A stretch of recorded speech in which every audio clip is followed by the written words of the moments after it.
A 1980 D quarter can fetch up to $845. That's if it carries one of the rare filled mint mark errors. Let's break down exactly what to look for. If you just toss a 1980 quarter in a jar, you'll usually see coins trading in the range of 25 cents up to $2 for common grades. Some of the milder minting anomalies, like slight doubling, clipped planchets, or small off-center strikes, tend to sell from $10 to $200 depending on condition. But the dramatic errors, filled mint marks, missing clad layers, and major off-centers, can soar to $500, $800, even nearly $1,000. Later, I'll show you a real sale where a filled D brought $845, and I'll even point out a filled P that collectors value at over $1,000. In this video, you'll see real examples of each, and by the end you'll know how to tell if your 1980 quarter is just pocket change or a hidden treasure. Visual errors and their values. One of the most common minor errors is doubling, sometimes called a double die. On 1980 quarters, doubling may appear in the date or the motto. The edges of numbers can look like they have shadows or faint extra outlines. A coin like this, if circulated, might bring just $1 or $2, but in uncirculated condition with clear doubling, values climb quickly. Collectors have paid $20 to $50 for mild examples, and when the doubling is dramatic and paired with strong eye appeal, prices can move into the $100 to $200 range. This is a good starter error, but it's not yet where the serious premiums appear. Next come clipped planchets and off-center strikes.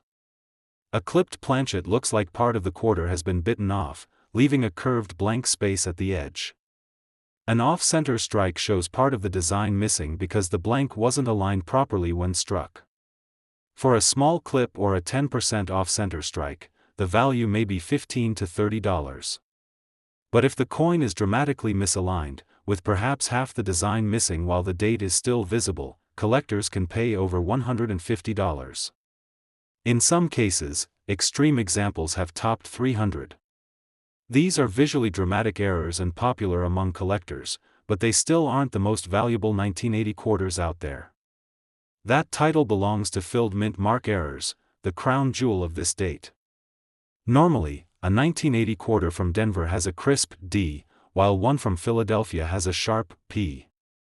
But sometimes grease, debris, or metal flow obscures the letter, leaving a soft, filled-in mint mark. A 1980 D quarter with a filled D sold for $845.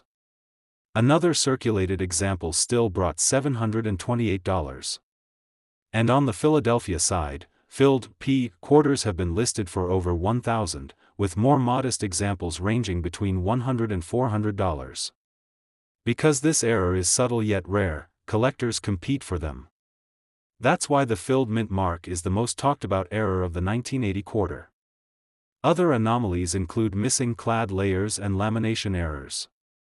Since 1965, quarters have been made of copper-nickel clad, with layers bonded over a copper core. If the outer layer peels away, you'll see a darker patch of copper where the design is missing. A 1980 quarter with a large missing clad area can bring over $150.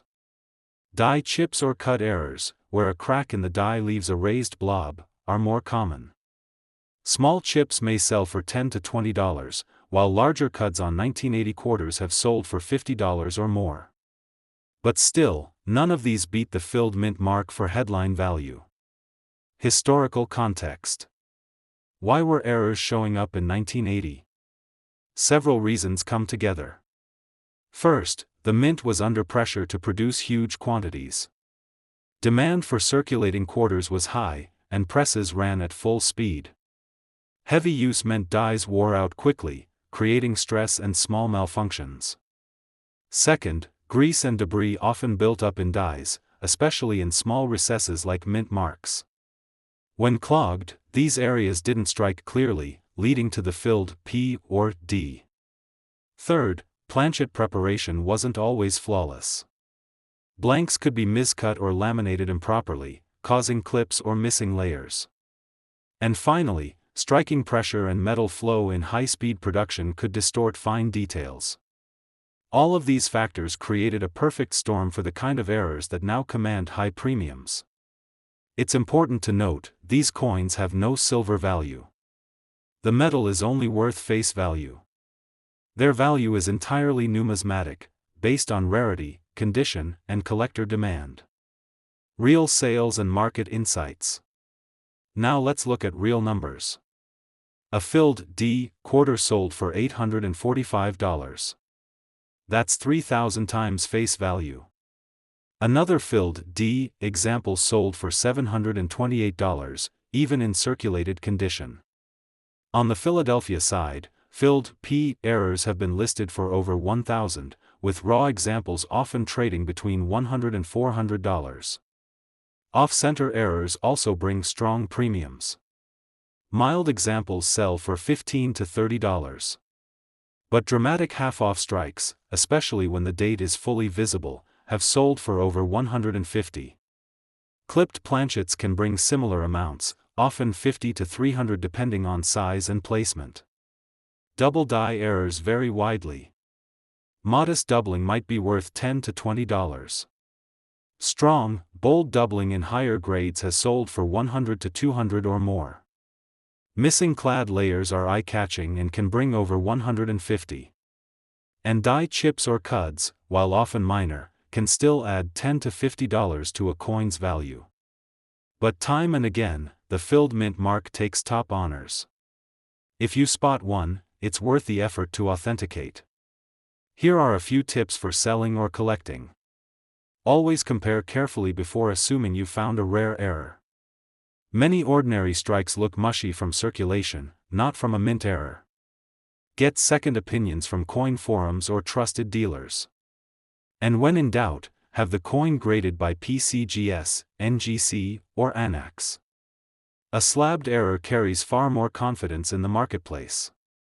Buyers pay more when they know they're getting the real thing. A raw coin may only fetch a few hundred, while a certified one can push toward 1,000. Let's recap the 3 most valuable 1980 quarter errors to watch for. Number 1, the filled mint mark, especially the filled P or filled D. These have sold from hundreds into the 800+ range, with some listed at over 1,000. Number 2, extreme off-center strikes and clipped planchets. Coins with large missing portions of design but still showing the full date can bring $150 or more. Number 3, bold double die errors. These are scarcer but sought after, with higher grade pieces selling for $100 to $200 or more. So check your 1980 quarters carefully. A simple jar of change could hide a coin worth hundreds. One of them might even push close to 1,000. And make sure to subscribe, because in our next video we'll cover a quarter error that has brought over $10,000. You won't want to miss that.